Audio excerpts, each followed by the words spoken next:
Hello and welcome back to my channel. My name is Nicole, and today I'm going to be sharing with you what I am currently reading. It has been a couple weeks since my last currently reading, so I've got a few things to go through. So I'm going to just go ahead and get started with my finished books this week.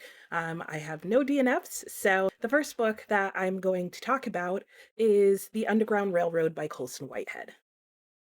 So this book was really good. It did not take me very long to finish it. It was really well paced. So let's start by talking about what this book is about. The Underground Railroad is about a young woman named Cora who is enslaved on a cotton plantation in Georgia, and she escapes north. How far north kind of varies throughout the book. Uh, and we just follow her on her adventure as she tries to make her way to freedom. I think one of the best parts of this book is the way that Colson Whitehead uses the different devices surrounding the Underground Railroad to just explore the South at the time and how difficult it was for people to find freedom and how sort of rampant the racism and idea of slavery really was throughout the US. Cora makes various stops under the Underground Railroad, which I should mention is an actual railroad in this book.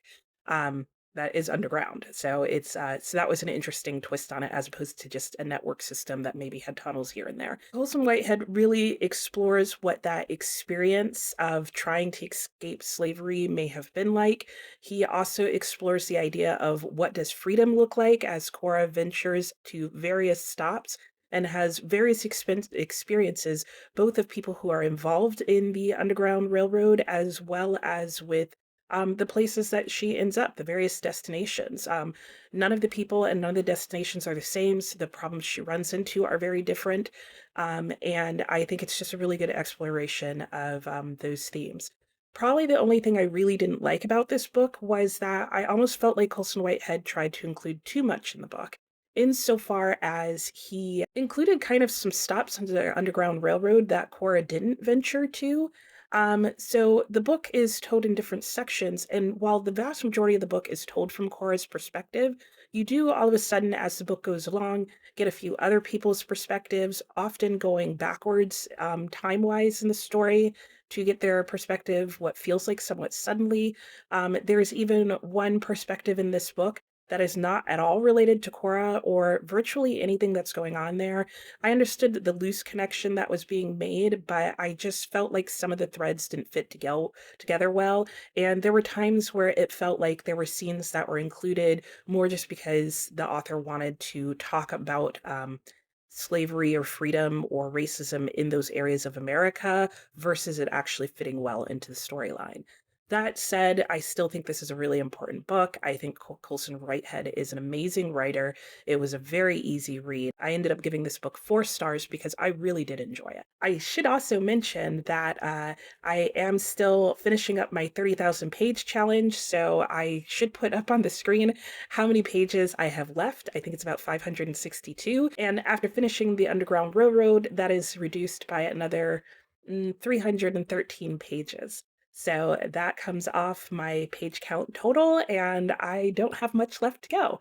So I was glad to be able to get to this. It is a book that was off my Pulitzer Prize project, and this is one that I actually really enjoyed, and I'm glad that it won the Pulitzer Prize and got a lot of recognition for the work. I know there's a TV series, I believe, that is based off of this book, and I may or may not watch it. This book wasn't too graphic, surprisingly, but I don't know how the TV series is going to go, so I may need to look up more about that before I decide to read the TV series. But honestly, I don't tend to get to adaptations too much because I'm just busy reading more books. So we'll see how that goes, but I would recommend this to anybody who is interested in reading more about slavery in the US and specifically what it might look like for someone to experience and travel on the Underground Railroad.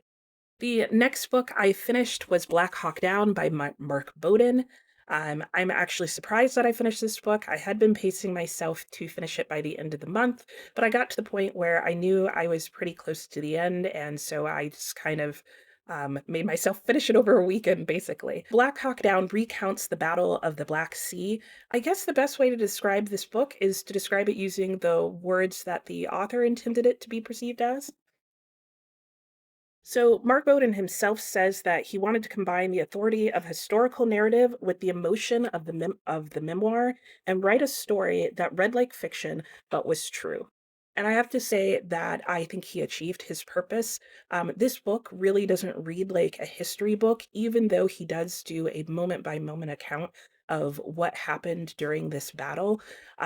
Which I should mention, the importance of this battle to the US is that it is the first sustained military conflict that the US had with American troops since the Vietnam War. So this was basically a ground battle that was taken by foot soldiers. And you really are in the midst of this battle and this conflict with the men who were involved in it. And I think that's one of the most well done parts of this book. You get a very close and upfront perspective of what it's like to be in a military conflict, including the pros and the cons. He doesn't hold back. This is not a particularly sympathetic view of what happened during this conflict. He includes what they did well, what they did wrong. Um, not everybody in this book is courageous or at all, or certainly not all of the time. I really do think it's a real look of what it may be like. I appreciated the fact that he didn't just include perspectives of American troops, but he also included the perspective of some of the Somalians that were involved. It did feel like he did a good amount of research in this, and especially in talking to people and getting firsthand accounts. In the afterwards of the book, in the epilogue, he does talk about how he went about researching this book and why he wrote it. I gave this book 4.5 stars. I really enjoyed it. I don't even know if enjoy is the right word, actually. It was very hard to read, and it's a very, very intense read. Thus, I actually listened to pretty much all of it on an audiobook because I found that just doing a couple chapters a day, so about 20 minutes of listening, was about all I could do. And then I personally needed a break. Mileage may vary on that, but I would recommend this to anyone who wants to learn more of the specifics about this battle and how it happened and why. It's something where, depending on who you talk to, there really are no victors in this. And I think reading this book, you do very much get this sense. It's very sad and disturbing, as I find most military books to be, but I would say it's more engaging this than just a flat out history book. He is not a military historian. He has never been in the military himself, but I think he did a pretty fair job of representing everyone involved. Black Hawk Down is 346 pages long. Hey guys, so this is just editing Nicole here to just come in real quickly to point out that I was just about to completely gloss over the fact that I finished my 30,000 page challenge. So yay, go me. I'm really excited to be done with that. I reached it way sooner than I thought. If you're not sure what the challenge was, basically I had challenged myself to read about 100 pages a day and to try between that and unhauling some books to get 30,000 pages off my bookshelf, either read or DNF'd or whatever. And I have done that, and I am happy to be done with that challenge. So now back to a very low energy me talking about this book. I would recommend this book to anyone who is interested in learning more about modern military conflicts, especially ground conflicts, or who is potentially just interested in learning more about this particular conflict, maybe because you've seen the movie. Which I have to admit, after reading this book, I will never watch the movie. I could barely handle reading the book. I read this book because it was recommended to me by my son, and I'm very glad I read it. I felt like I learned a lot more about my son and his own interest in the military. And yeah, it was, we had a lot of good talks surrounding it. So I would highly recommend reading a book by that's recommended by someone you love. Surprisingly to me, that is all I finished thus far this month, or at least since my last currently reading, but I do have a few more books that I am in the middle of. So the first book that I am currently reading that I am going to discuss is The Confessions of Nat Turner by William Styron. I have been heavily annotating this book, as you can see. I mean, I have note papers in here, I have Post-its in here, I have written on the pages and tabbed it, and I am almost done. Thank goodness. This book has been quite the experience, and I'm looking forward to doing a full-length video where I talk just about this book and my experience of reading it. what William Styron says his intent was in writing it and how it actually ended up working out. And this book has become an entire book project for me. At the very beginning of the book, because William Styron mentioned it, I actually ended up pausing reading this and going and reading the actual historical document that is known as the Confessions of Nat Turner. And then I went back into this book, and that was really eye-opening to me. So this book is, I would say, a work of imaginative fiction. I don't think I would call it historical fiction personally, and I will talk about that more in the future. But I am still in the middle of reading it. I'm just doing 20 pages a day because that's about all I can stand. I am also in the middle of reading Armadale by Wilkie Collins. This book is known as one of his four most popular works, the other three being The Moonstone, The Woman in White, and No Name. So this is the last of his four most popular works that I have not read. After that point, I will have read all four of them. That's basically saying the same thing. And what is Armadale about? I don't know that I could really say without giving away too many good things. But basically, the book starts with a gentleman who comes into town and is basically on his deathbed and needs to find a stranger, because that is the only other person in the area who can speak English, to give his confession to. And not so much a confession of all my sins, but he tells the stranger that he basically has a secret that he has to share, because he needs to write a letter that his son has to read.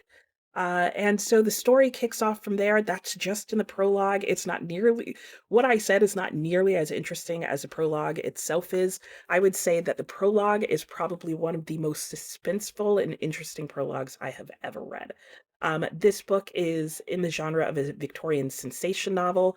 And basically, what that means is that it is a book that is full of suspense and drama. Lots and lots of drama. One of the chapters in this book is actually called The Plot Thickens, and I think that is very apropos for Wilkie Collins. So I know this book comes across, when you read the back of it, as a mystery. It is not a mystery in the sense of who done it, but it is really more of a mysterious book. There are lots of odd things going on in the books. There is a general mystery that to be uncovered, but it is revealed to the reader. So we are not in the dark about most anything. So it's a great read. I'd say the only hiccup I've hit so far was there was a portion, probably about 50 pages that I hit, where he was kind of building up some relationships, and it just kind of slowed the book down, surprisingly. I've found that in the other three Wilkie Collins novels that I've written, that his pacing is very good and generally pretty fast. So I was surprised to hit sort of a middle slog part. I did end up switching to going back and forth between the audiobook and the written book, and the audiobook has helped a lot get through those points. In fact, I would say that I'd highly recommend the audiobook if you're thinking about reading this, or at least trying it, because I am listening to, I think it's the Naxos version of the audiobook. I will put it in the description box, and it is A++. There are voices of the characters. It's really well, I would say, performed more than just read. And I think the narrator does a very good job of bringing out like the humor and the fun, and the lightheartedness that Wilkie Collins, I feel like, always includes in his books, despite the drama and the suspense and somewhat sometimes the heartache and other things going on. This book talks a lot about fatalism and just fatalist thinking and the idea of dreams and fate. And that's one theme that I learned from Life After Life that I really enjoy. So I'm very much enjoying it in this book, and I'm looking forward to finishing it. The last book that I am currently reading is Dune by Frank Herbert. This is one that I've just barely started. I'm about 18 pages in. Basically, where you see the tabs, that's pretty much all I've read so far. I started this because I was thinking I was going to kind of read it along with a couple other friends, and then I realized they were reading it at a much quicker pace than I intended. I'm really enjoying Armadale, so my hope is to finish Armadale and then come back and finish this before the end of the month. I have about 150 some odd pages left in Armadale, something like that. But the print in my book is very, very small, so it's probably closer to 300 pages. And then Dune itself is about 600 pages long. So am I going to be able to finish this before the end of February, which is a short month? I don't know, but I guess we'll find out together. So that is all that I am currently reading. I do want to mention a couple of things that I have coming up next. So I do have a couple of books that are next up on my TBR, kind of sort of. One that for sure I will be reading next would be The Picture of Dorian Gray by Oscar Wilde. In March, I will be co-hosting a read-along for The Picture of Dorian Gray, and I will link the announcement video and the Storygraph read-along page in the description for this. So this is a book that I will probably be starting as soon as possible. I will also in March be participating in March of the Mammoth. So next Wednesday, my March of the Mammoth TBR will be coming out. So we'll see what I'll be reading then. But since they're all going to be books over 800 pages, I will definitely be starting those as soon as I get done with my February TBR. So hopefully that's sooner than later. Hopefully that's by the end of this weekend. The other two books I do want to mention, because I did mention that Nat Turner has turned into a whole project for me. So these books I will be slipping in pretty much whenever I can. One of them is William Styron's Nat Turner, 10 Black Writers Respond.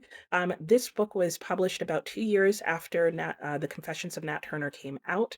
And it is literally just a response to that book. It was very controversial, very quick out the gate. Some people really loved that book and still do, and some people find it very, very problematic. So I did want to pick up this book because this book also made a lot of headlines because it was such a direct response and attack to the book. And yeah, it's pretty short. So probably as soon as I finish Nat Turner, I will probably start making my way through these essays. The other book that I bought in response to reading Nat Turner's book is In the Matter of Nat Turner, A Speculative History by Christopher Tomlins. I really wanted to read a nonfiction work that would cover what history we do have on Nat Turner, which people may be surprised to find is actually very little.